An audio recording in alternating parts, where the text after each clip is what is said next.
Hey y'all, it's K Divine coming back with another quick message. I just wanted to let y'all know that it is not your responsibility to make them feel comfortable.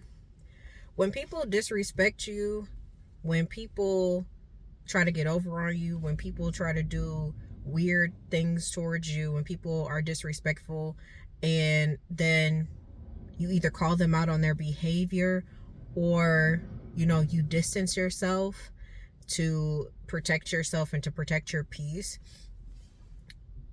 it is not your responsibility to make them feel comfortable. This is why people oftentimes will try to flip the script on you and try to say that you're the issue, that you're the problem, and oh, well, she's so rude, oh, he's so disrespectful, oh, he's aggressive. And it's like, no, none of those things are true. It's not your responsibility to make them feel comfortable. A lot of people want you to be okay with being disrespected. A lot of people want you to be comfortable with in general, just them doing whatever they want to you. That's really what it comes down to. They want to be able to say what they want to you, do what they want to you, and have zero consequences. And when the consequences of their actions start to catch up with them, they start to panic. They start to have issues with it because they're like, and honestly, a lot of these people most of the time, the reason why they're really upset is because in their mind, they're thinking, how dare you not allow me to disrespect you? Like, you got to understand too, like, that part of the healing process, this is one of the hardest things that I think I've had to deal with, is that whole, I'm not taking people's shit, okay? I'm not dealing with your feelings. You go over there and deal with it. Because I've always been the person who was so quick to, try to make everybody feel okay, like, oh, it's awkward in here, like try to smooth things over. Nope, y'all gonna sit in that awkwardness. And the reason why they gotta target you and make you feel like you're the problem is because oftentimes you were always the peacemaker. Many of y'all have played that role. You play that role in your family, you play that role in your friend groups, you play that role at work. They want you to be the peacemaker all the time. You're the one that brings the harmony to the chaos. This is why, for some of you that have dealt with workplace mobbing, this is why you got mobbed. Not because you were a bad employee, not because you're disrespectful or because you're, annoying or whatever people want to say about you. It was because they knew that you were the easiest person to put all of that trauma and all of the unspoken things onto. Well, they thought you were the easiest one to do that until you left.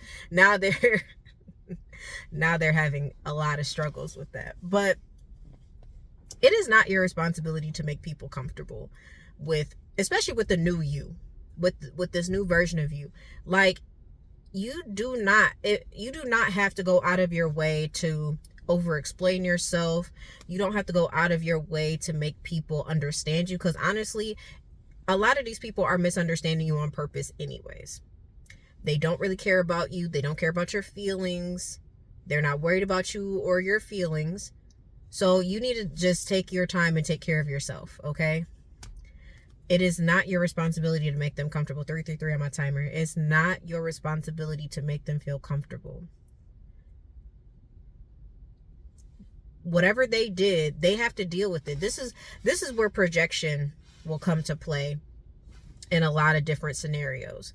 They're going to continuously project onto you. Why? Because they need to try to make you the issue so they don't have to take accountability. And accountability is going to catch up to them regardless of how they feel. Okay? I just want you to understand, like, the uncomfortability that you're feeling in the beginning is because you're not used to saying no. You're not used to standing your ground. You're not used to standing up for yourself. And I know in the beginning it's going to feel like, well, maybe I should just let them, because this is kind of scary. I promise you, on the other side of it, it feels so good. It feels so good. Like, I know that for y'all that have been watching for some time, know that I was going through it. But I can honestly say, like, after everything that I've been through, I feel so much better to be rid of these people that were a detriment to my life, to my mental health. Like, I feel so much better to be away from them. And I was just saying in my last video that I posted that, you know, sometimes I miss my fake friends because I was like, dang, I had so much fun when I was unaware. Dang, I had so much fun at that job when I was unaware. But it's like, it was all an illusion. None of this shit is real. None of this shit is real. And it's okay. It's okay to grieve it and to let it go. I know letting go is probably the hardest part, because you have so many memories and you're like, well, maybe I can make it better. There's nothing you can do. Once people start realizing that you're not gonna go for their shit no more, it's the O for you and for them. Like, the cords are being ripped apart at that point. You're no longer going to be tethered to those people. Even if they try to come back, like I said in my last video, like, your spirit will legitimately repel people. It will reject them. It'll be like, no. And once you see it, you can't unsee it. Once you see people for who they truly are, once you see how people truly feel about you, once you see everything for what it truly is, not what you want it to be, not what you try to convince yourself that it is. When you see things for what they truly are, you cannot go back. You can't go back to sleep. You can't. And if you try, you're going to hurt yourself. You're going to mentally exhaust yourself. That's how people, honestly, I feel like that's how most people end up going into the psych ward. Not because they're crazy, not because they're super mentally ill and have all these issues. It's that they've been trying to hold everything together for so long and they have nowhere else to go. They have no safe place to go but the psych ward. That's why when people try to utilize, you know, people's mental health against them, I'm like, this is such a low blow, because everybody struggles with mental health. I don't care what anybody says. Everybody had to some level. We all struggle with our mental health to some extent, because we all go through different things throughout our lives. Some people struggle with their mental health more than others, but everyone at some point in your life, if you haven't already, you will have some issues with your mental health. That's just like how you will eventually have some issues with your physical health. It's the same thing. Some people go years and years and years without getting sick, and then they get sick one good time, and that's the one that takes them out, or that's the one that has them in the hospital for weeks. It's the same thing with mental health. You could be mentally resilient most of your life, but there could be one tragedy that happens in your life that changes everything about you, changes how you're wired. Trauma does that. Okay? Like, people can say what they want about me. At this point, I don't really care. Like, you can say, oh, she's crazy. Sure, I'll be the crazy cousin. I'll be the crazy daughter. I'll be the crazy ex-co-worker that went off the reins, or whatever you want to say. Like, oh, they're just mentally ill, and oh, they're lying. Like, if anybody, which I already know my family watches my page, so hello. If anything that I say offends you, you need to take that up with whomever it is that y'all pray to. Because at this point, y'all got to say y'all side of the story, and this is mine. So with whatever people decide they want to believe is up to them. They could definitely stay on y'all side, because I really don't care. But at the end of the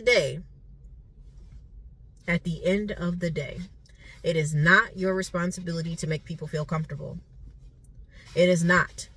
They want you to just bite the bullet and just push through it, especially in like toxic families. Toxic families, if you're the black sheep or the scapegoat of the family, toxic families want you to stay there, because whoever assumed the position after you left is having a really, really rough time right now. Same thing in that toxic job, that toxic friend group. Whoever the next person is that is getting that treatment is having a really, really tough time, and they do not know how you dealt with it. That's the only reason why they want you to come back. That's the only reason why they want you around. Not because they miss you, not because they love you, but because they are uncomfortable. They don't like that position. It doesn't feel very good. But it felt better when you were the one that was in it. It felt okay, because they could deal with it, because it wasn't happening to them. But as soon as that shit starts happening to them, oh, it's the worst thing in the world, and they just cannot believe that this is happening. This is why I've told y'all before that some of those people are haunted by the things that they have done to you, because some of the things that they did to you are happening to them right now, and they do not understand how you survived through it because they are struggling. They don't understand how you got up every day and did the things that you did to get through. They do not get it. They do not understand. And the only thing that they can do right now is think about you. They see your face and they're just like, how? Some people want to come back and apologize to you, but they only want to apologize because, again, they want to feel comfortable again. Well, maybe if she forgives me, maybe if he forgives me, then this will all go away. It won't. Some people want you to be like, oh, it's okay. It's fine. I'm okay. We can still be friends. That's what they hope that you say. That's what they hope that you say. But God, if you're doing what I'm doing and you're on social media and you're talking about what happened to you and you're doing the healing out loud, them motherfuckers already know. They already know they can't come back. And they're probably watching your page, as I know that there are people watching mine from my past that want to say something to you. They want to say it to your face, but they won't. 9 times out of 10, they won't say it. They know what really happened. But a lot of them want you to shut the fuck up. And I've told y'all that multiple times. They really want you to shut your mouth and stop saying your side of the story because they were benefiting from their narrative of you. And now people are starting to question them. Well, you said this and you said that and they want you to shut up so they can feel comfortable again. It's real easy when you're silent because then they can control the narrative. It's easy when you're reactive because they can control the narrative. But when you're silent and non-reactive, well, where does it go? Where do the lies land? They land nowhere. And people stop believing them. I thought you said this person was a thief. I thought you said they were stealing money from you. But they don't have any access to any of your accounts. And you're still broke. How's that work? People gonna start asking them questions. I thought you said that they were schizophrenic and that they were gonna end up in the psych ward. They seem fine to me. I thought you said that she was a bad mom and she was gonna get her kids taken away from her. But I just saw her and all her kids out and they looked like they were having a good time. They were all clean and their hair's taken care of and they were all smiling and happy. Everyone seemed to be doing good. So what are you talking about? Oh, well, that's just a show and it's not gonna last. And this is when people start doing that spell work shit. That's when people start trying to throw spell work at you. They be trying to make shit happen in your life. They be making false reports on you. There are people right now calling CPS on a good mother, a good father, someone who is like actively taking care of their children. They're getting CPS called on them because somebody doesn't like them. There's somebody right now who is getting false reports done on them at the police station saying that to make them a suspicious person so that the police will start to watch them to see what suspicious activity this person is doing since so many people have concerns. This shit really does happen to people. And it just baffles me that so many people got their head in the clouds that they think nobody's doing those things. Nobody. I'm like, you think so? Especially the way that we grew up. I don't know about y'all, but I loved Investigation Discovery growing up.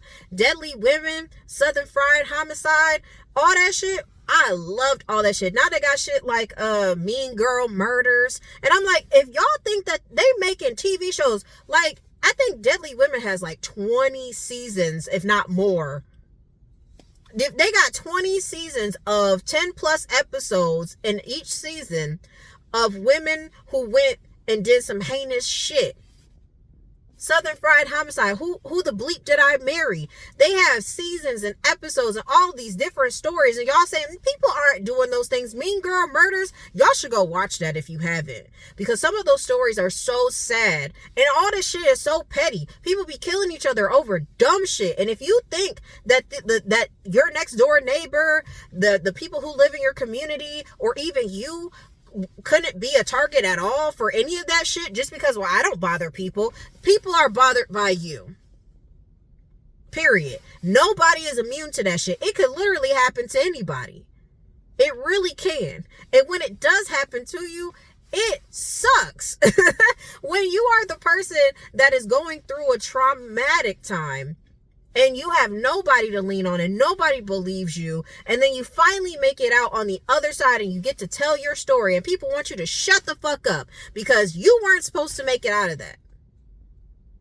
It is not your responsibility to make them comfortable. Fuck them and their feelings. Okay? I'm sorry. This wasn't even supposed to be this long. Like, I took a break from work because ain't shit going on here right now. And I'm kind of over it today already. I'm tired. Didn't sleep very well or much last night. Excuse me. And I'm here. But I felt this message coming in me and I was like, I gotta go record this now. Because if I don't, I'm going to lose it. But, you know, it's getting nicer outside soon. You know, spring is coming. So hopefully I can start making more videos outside. I'm hoping to spend a lot more time outside. I really do hope that I can. But I love you guys. Thank you for tuning in and listening. I'm going to try to see if I can upload. And I actually got my videos back. The ones I pre-recorded. So I'm going to go through those and see if I want to post any. But I might double up some of my posts. So y'all just watch out for that. So I could just get shit out of the way. But I love you guys. It's your girl K Divine. And I will see you later. Bye.